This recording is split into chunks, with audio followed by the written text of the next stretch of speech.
Chapter 6. A Peanut Butter Sandwich. "I told you to be careful," scolded Keith when his parents had gone to dress and Ralph had crawled down his arm into his hand.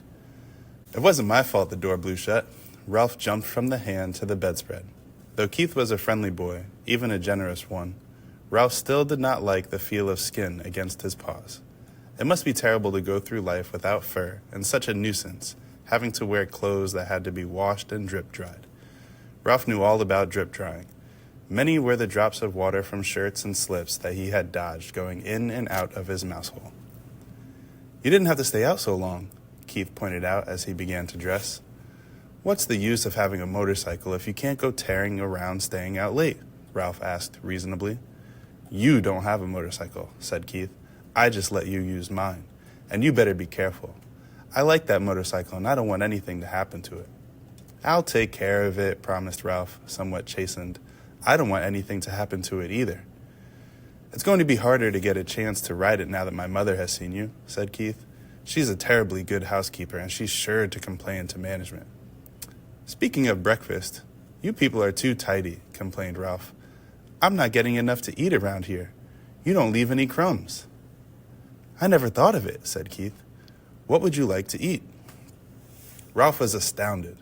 This was the first time in his life anyone had asked him what he would like to eat. It had always been a question of what he could get his paws on. "You mean I have a choice?" he asked, incredulous. "Sure," said the boy. "All I have to do is order it when we go down to breakfast and then bring you some." Ralph had to take time to think. After a diet of Zwieback and graham crackers provided by little children, bits of candy and an occasional peanut or apple core left by medium-sized children, or a crust of toast and a dab of jam left by an adult who had ordered breakfast sent up from room service, the possibilities of choosing his own meal were almost too much. "I know what I'd like," Ralph said at last, "but I don't know what you call it."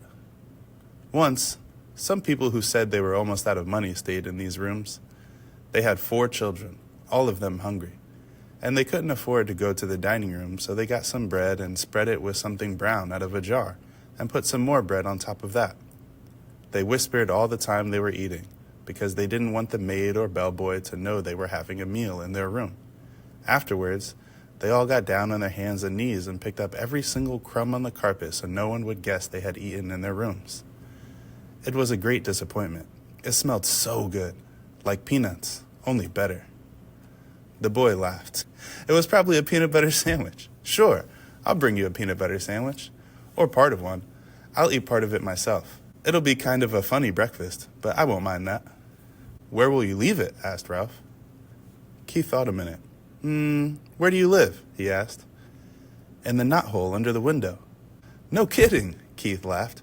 "That's the hole I poked my finger in last night." "I'll say you did," said Ralph. "Scared me out of a year's growth. Nobody has ever guessed it's a mouse hole because it's a knothole instead of a chewed hole." "I tell you what," said Keith.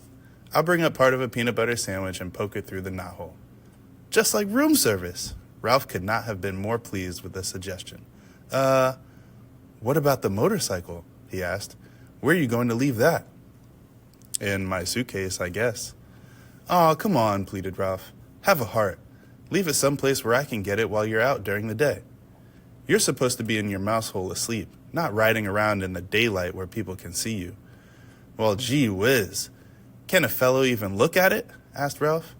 "I bet you like to look at big motorcycles yourself." "Yes, I do," admitted the boy. "Well, I'll leave it back under the bed like I said, but you promise not to ride it until after dark." "Scout's honor." Ralph jumped off the bed and ran off to the knothole. Ralph's home was furnished with a clutter of things people drop on the floor of a hotel room. Bits of Kleenex, hair, ravelings. His mother was always planning to straighten it out, but she never got around to it. She was always too busy fussing and worrying. Now, as Ralph expected, she was dividing rye crisp crumbs among his squeaky bunch of little brothers and sisters while she waited to scold him. "Ralph, if I've told you once, I have told you 1,000 times," she began. "Guess what?" interrupted Ralph in an attempt to change the subject. "Somebody in 215 is going to bring us a real peanut butter sandwich." "Ralph!" cried his frightened mother. "You haven't been associating with people?" Ah, he's just a boy, said Ralph, deciding to keep the complete story of the dangers and the glories of the past night to himself. He wouldn't hurt us. He likes mice. But he's a person, said his mother. That doesn't mean he has to be bad, said Ralph. Just like Pop used to say, people shouldn't say all mice are timid just because some mice are, or that all mice play when the cat's away just because some do. Just the same, Ralph, said his mother. I do wish you would be more careful whom you associate with. I am so afraid you'll fall in with the wrong sort of friends. I'm growing up, said Ralph. I'm getting too old to hang around a mouse nest all the time. I want to go out and see the world. I want to go down on the ground floor and see the kitchen and the dining room and the storeroom and the garbage cans out back. Oh, Ralph, cried his mother, not the ground floor, not all the way down there. You aren't old enough. Yes, I am, said Ralph stoutly. There's no telling what you might run into down there. Mousetraps, cats, poison. Why, out by the garbage cans, you might even be seen by an owl. I don't care, said Ralph. Someday, I'm going downstairs. But think of the owls, Ralph, implored his mother. We moved into the hotel because of the owls. It was after your Uncle Leroy disappeared and his bones were found in an owl pellet. The mother mouse's plea was interrupted by the sound of Keith returning to room 215. Now you'll see, said Ralph to his mother and waited, anxious lest his friend let him down. Sure enough, Keith came to the knothole. Psst, he whispered. Here it is. The waitress thought I was crazy ordering a peanut butter sandwich along with my cornflakes for breakfast, but here it is. He stuffed half a sandwich a bit at a time into the hole, where Ralph seized the pieces and pulled them all the way through. Listen, we're going to be gone most of the day. The dining room is packing us a picnic lunch, and we're going to drive along some of the back roads and visit some old mining towns. Thanks a lot, Ralph managed to say with his mouth watering. Have fun. See you tonight, said Keith. Have a good day's sleep. Ralph's mother could not help being impressed by the sight of that peanut butter sandwich. Just like room service, she marveled. Why, it's a peanut butter and jelly sandwich, and it even has butter in it. I told you he would bring it. Ralph could not help boasting, even though his mouth was full. After sharing his feast with his squeaky little brothers and sisters, all of whom had trouble with peanut butter sticking to their teeth, Ralph curled up on a heap of shredded Kleenex and took a good long nap. When he awoke refreshed, his first thought was of the motorcycle. He wondered if Keith really had remembered to leave it under the bed. He yawned and stretched and left by way of the knothole. Room 215 was just as Ralph had last seen it. The bed had not been made, and there were no fresh towels by the wash basin. Ralph ducked under the sheets and blankets that had tumbled off one side of the bed, and there in the dim light he caught the gleam of chromium exhaust pipes. Keith had trusted him after all. He walked across the carpet and took hold of the hand grips once more. They felt just right in his paws, and he longed to be off, speeding around the threadbare spots on the carpet. But a promise was a promise. Keith had kept his promise about the peanut butter sandwich. Ralph would keep his about not riding the motorcycle in the daytime. He tried to satisfy himself by walking around the motorcycle in the dim light under the bed, admiring all over again the sleek design of the machine. Ralph was lost in admiration and daydreams of speed and power when suddenly the door opened and the maid entered.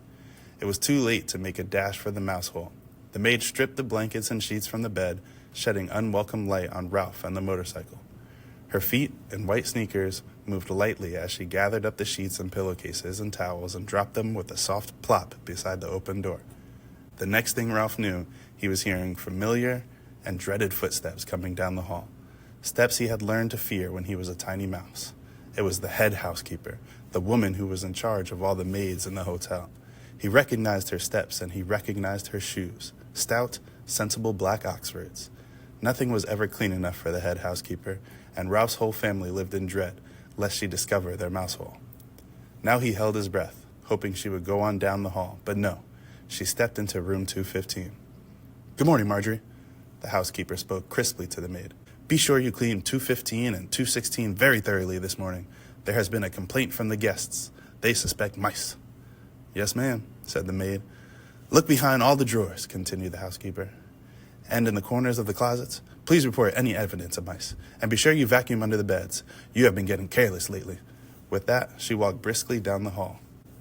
Old grouch, muttered the maid as she reached into the hall for something that produced a sound that struck terror into Ralph's heart. It was the clang, of vacuum cleaner attachments banging together.